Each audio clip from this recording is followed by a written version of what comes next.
It's been almost 2 decades since Ontario's Sum 41 broke into the pop rock scene. They're now back with a new album and a new tour. I caught up with a few of the guys from 533 meters in the air.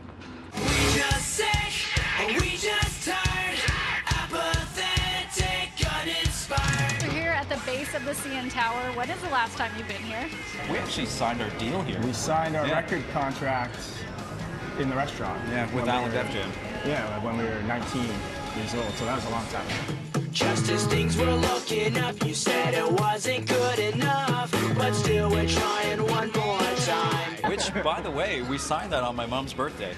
Yeah. I literally, so that year, so we were so young, my father had given me a year, right?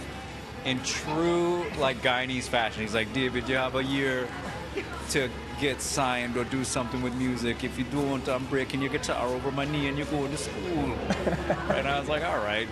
And then, yeah, literally December 12th. Yeah, it was almost 20 years ago to the day. Yeah. December 12th we signed. Yeah. That's 1999. wild. And we're here today with someone that may vomit when we do the glass floor walk. But do you remember the first thing you treated yourself with? Eric and I went up to That's right. Future Shop and bought this like elaborate home stereo. Yeah. And we both bought the same thing. It was like Sherwin Vega speakers and subwoofers and I had all this stuff in I was still living with my parents. So I just like crammed it into my bedroom, turned it to 11. But also, like, they say Future Shop, but it was really my uncle's truck. Yeah. All that we have is just a big away. Do you guys want to try to sit on this? Yeah. Or Yeah, you okay. can do it. Yeah. You gonna do it too? Wow. You're coming a long way. Looking up. Oh, this is good. I feel like we have your next album cover here right now. So when's the last time you did this in an interview? Laid down? On the glass ceiling. Yeah, this was the first. And you know what? We For made it. 20 years later. 20 years later. Make sure to check them out and check out their new album. No More Heights. Leaving us all behind without to break.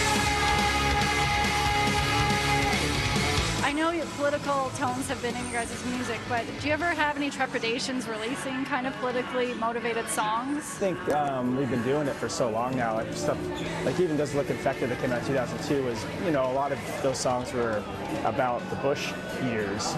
So when stuff affects us, we want to talk about it and get out. It's just kind of our opinion on things without trying to be preachy.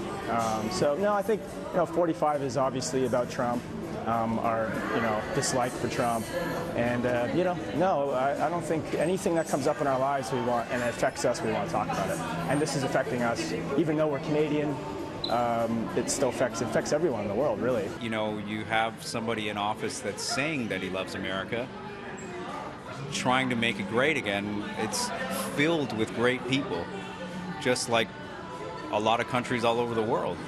So, I mean, he can sit there on his pedestal and say all these things, but it's being absorbed in ways that he's not thinking, because we're responding with records like we just released, where a lot of the material is based on the state of the world politically. This year marks the 15th anniversary of their hit album Chuck. But what many don't know is the significance of the album's title. It arose from a frightening situation when the group was in the Democratic Republic of the Congo. While we were there, a little battle started up at the border. To keep the story short, and then our hotel wasn't far from the border, so there was a whole gunfight, and then a whole war basically just erupted again around us, and we had to get evacuated to the UN, and we had to get taken out in tanks and armored personnel carriers, APCs, and then we got home, and one song came after that was "Where All the Blame" was basically the first single off Chuck, and that was the song that was written after we got home from the Congo. And then we named the record after Chuck Peltier, who, like, his heroics saved, it was over 40 people that day. The group is in the middle of their North American tour with stops across Canada. They'll begin their world tour in the new year. Lindsay Dunn, City News, Toronto.